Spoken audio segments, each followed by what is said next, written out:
इनका तलाक हो चुका है, फिर भी साथ क्यों खड़े हैं? कांता अपने फुफेरे भाई गोपाल की बेटी की शादी में आई हुई थी। अचानक उसकी नजर अपने तलाकशुदा पति केशव पर पड़ी तो वह ठिठक गई। केशव को देखते ही वह तुरंत किवाड़ की ओट में हो गई। केशव को वह पूरे 6 साल बाद देख रही थी। भागकर वह कमरे में गई, फिर एक खिड़की को खोलकर चोरी छुपे केशव को देखने लगी। वह बिल्कुल ही थका थका सा दिख रहा था। एक कुर्सी पर बैग रखकर दूसरी कुर्सी पर बैठ गया था। चौक में और भी लोग बैठे थे, मगर उसे कोई नहीं जानता था, इसीलिए वह चुपचाप बैठकर इधर उधर देख रहा था।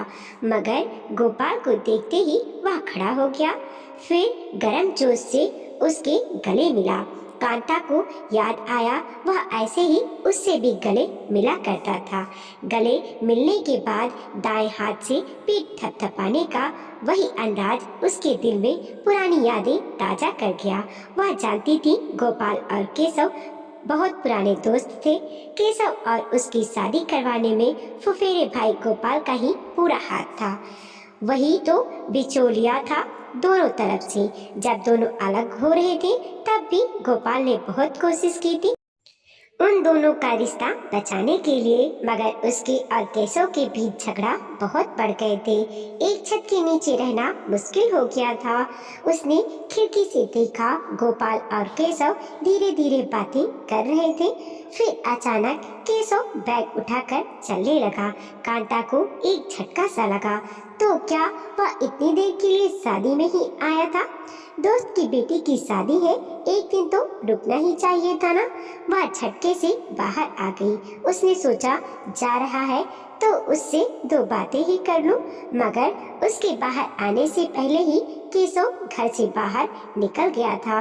गोपाल की उस पर नजर पड़ी तो वह तुरंत बोला, क्या हुआ कानू?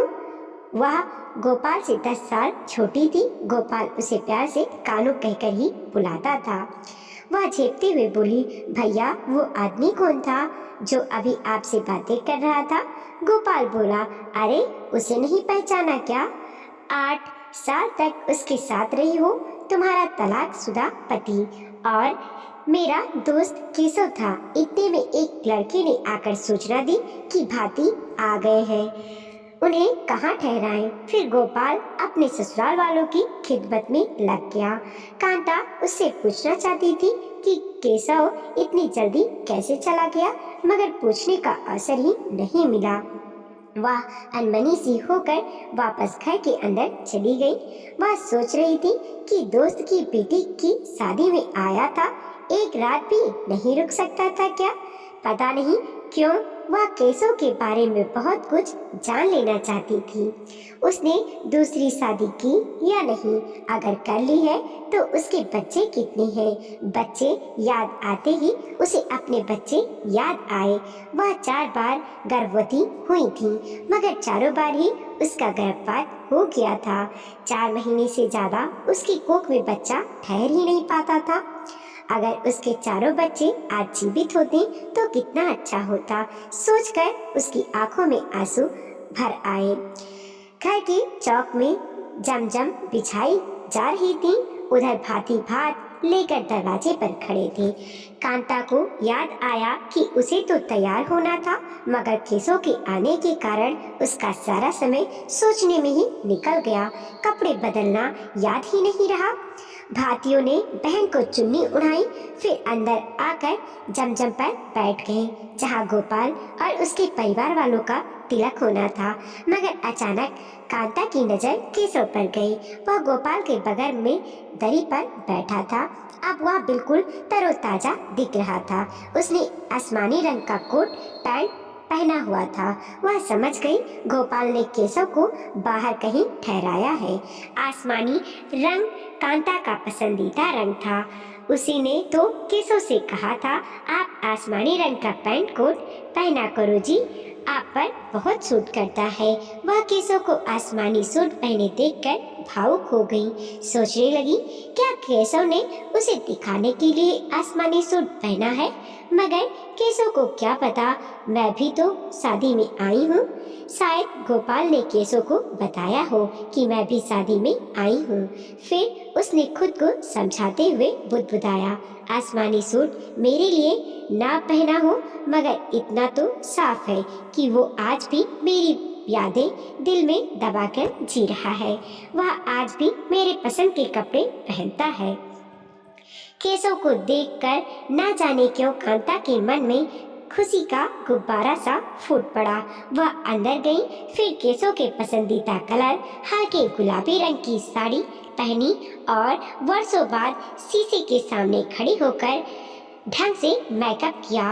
पिछले 6 वर्षों में वह सजना संवरना जैसे भूल गई थी, मगर आज केशव को देखा तो बावली हो गई थी। उसे एहसास ही नहीं था कि जिसके लिए सज रही है वो वैधानिक रूप से उसका पति नहीं है। भात का कार्यक्रम समाप्त होने के बाद केशव बाहर अलग बनी बैठक में अकेला बैठा था। कांता से रहा नहीं गया। वह चाय के खाली ग्लास उठाने के बहाने से बैठक में चली गई। केशव ने ज्यों ही उसकी तरफ देखा तो देखता रह गया। कांता जानबूझकर उसके करीब से गुजरी। जानी पहचानी परफ्यूम की खुशबू ने केशव को भाव विभोर कर दिया। कांता कमरे में इधर उधर देखकर खाली कप ढूंढ रही थी और केशव उसी की तरफ देखे जा रहा था।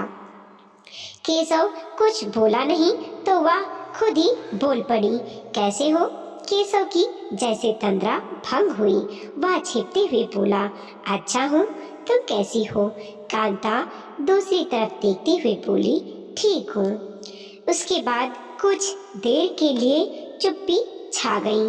केशव सोच रहा था वह कितनी दुबली हो गई है, पता नहीं कैसी जिंदगी जी रही है। सज धज कर आई है मगर पहले जैसी चंचलता इसमें नहीं रही। जब साथ थी तब इसकी आवाज में भी एक खनक सी रहती थी, मगर अब तो आवाज भी जैसी दब गई है। कांता जिस प्रश्न को लेकर सबसे ज्यादा परेशान थी उसने वही कर डाला। बोली, बीबी बच्चों को भी साथ लाए हो क्या? केशव बोला, दोबारा शादी ही नहीं की, बीवी बच्चे कहाँ से आएंगी? ये जानकर ना जाने क्यों कांता के हृदय में खुशी का झरना सा फूट पड़ा। केशव ने भी वही सवाल दाग दिया। बोला, तुम्हारा पति और बच्चा?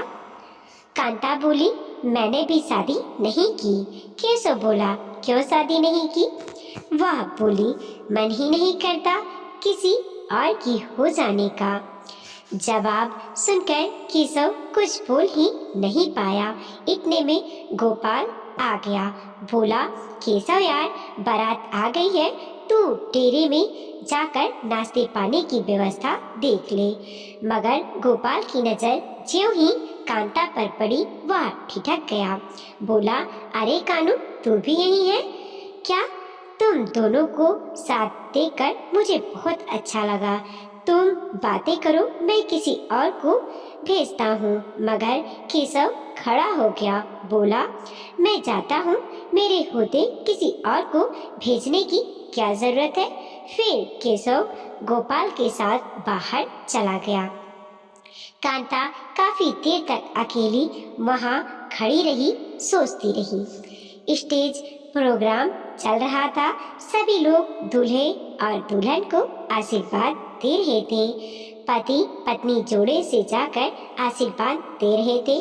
जब अकेला केशव स्टेज पर गया तो पता नहीं किधर से आकर कांता भी उसके साथ चल पड़ी। फिर दोनों ने साथ मिलकर दूल्हे दुल्हन को आशीर्वाद दिया। जो लोग उन लोगों को जानते थे वह आश्चर्य से उन्हें देख रहे थे। आपस में बातें भी बनाने लगे कि जब इनका तलाक हो चुका है फिर साथ क्यों खड़े हैं। स्टेज प्रोग्राम के बाद दोनों का मिलना नहीं हो सका। दुल्हन के फेरे हो गए। फिर सुबह 4 बजे दुल्हन विदा होकर चली गई। बारातियों के विदा होने के बाद सभी घरातियों की आंखों में नींद थी। इस कारण जिसको जहाँ जगह मिली वहीं सो गया था, मगर कांता की आंखों में ना जाने क्यों नींद नहीं आ रही थी।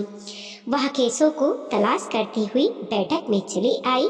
इस संयोग को हो या फिर कोशिश, केशव फर्श पर बिछे हुए गद्दे पर लेटा हुआ था मगर जग रहा था। उसके आसपास और कई लोग खर्राटे भर रहे थे, मगर वह ना जाने क्यों जग रहा था। कांता भीतर आकर बोली, क्या हुआ, आप सोए नहीं? केशव उठकर बैठ गया, बोला, नींद नहीं आ रही। कांता जल्दी में उसके पास आई, फिर माथा छूते हुए बोली, तबीयत तो ठीक है ना आपकी? वर्षों बाद ललाट पर अर्धांगिनी का स्पर्श पाकर वह अधीर हो गया। बोला, तबीयत तो ठीक है, मगर पता नहीं क्यों नींद नहीं आ रही है। वह उसके पैरों के पास बैठ गई। वह बोला, तुम भी तो जग रही हो? वह बोली, आप तो जानते हो मैं नींद की कच्ची नहीं हूँ। दिल किया तब आपको देखने चली आई। वह बोला, एक बात कहूँ? वह धड़कती दिल से बोली, क्या? वह बोला, मेरी याद आती है क्या? वह असहज सी होकर बोली, भूली ही कब थी, और आपको? वह रोने लगा, फिर हिम्मत कर के बोला, रह रह कर याद आती हो। थका हारा घर आता हूँ तो तुम्हारी आवाज़ सुनाई पड़ती है। गर्म गर्म रोटी खानी है तो रसोई में आ जाओ जी। जब दौड़ कर रसोई में जाता हूँ तो तुम वहाँ नहीं मिलती। रात में तुम्हारी आवाज़ सुनाई देती है। अपना हाथ इधर करो जी, मुझे तकिए पर नींद नहीं आती, मगर आंखें खोलकर देखता हूँ तो तुम्हें ना पाकर बेचैन हो जाता हूँ। वह बोली, मैं रोज रोती हूँ आपको याद करके। तलाक हो गया है, फिर भी दरवाजे पर नजर टिकी रहती है कि आप मुझे लेने आओगे। दिन महीने और साल गुजर गए, मगर मैं आज भी आपकी राह ताकती रहती हूँ। वह बोला, तुम मेरे साथ चल रही हो ना? वह उतावली होकर बोली, अभी चले? वह बोला, सब लोग सो रहे हैं, अगर कोई जग जाएगा तो बातें बनाएगा। हम यहाँ से भाग चले। वह बोली, पहले खड़े होकर गले से लग जाओ जी, सब्र नहीं हो रहा। एक हुक से उठ रही है कलेजे के भीतर। वह भी पागलों की तरह उठा और कांता ले गले से लिपट गया। फिर वो दोनों तलाक को तिलांजलि देकर सुबह होने से पहले वहाँ से चले गए। वीडियो को लाइक कीजिए, कमेंट कीजिए और अपने दोस्तों के साथ ज़रूर शेयर कीजिए। चैनल पर नए हैं प्लीज़ सब्सक्राइब कीजिए और देखते रहिए मोटिवेशनल स्टोरी। मिलते हैं और एक नई कहानी के साथ।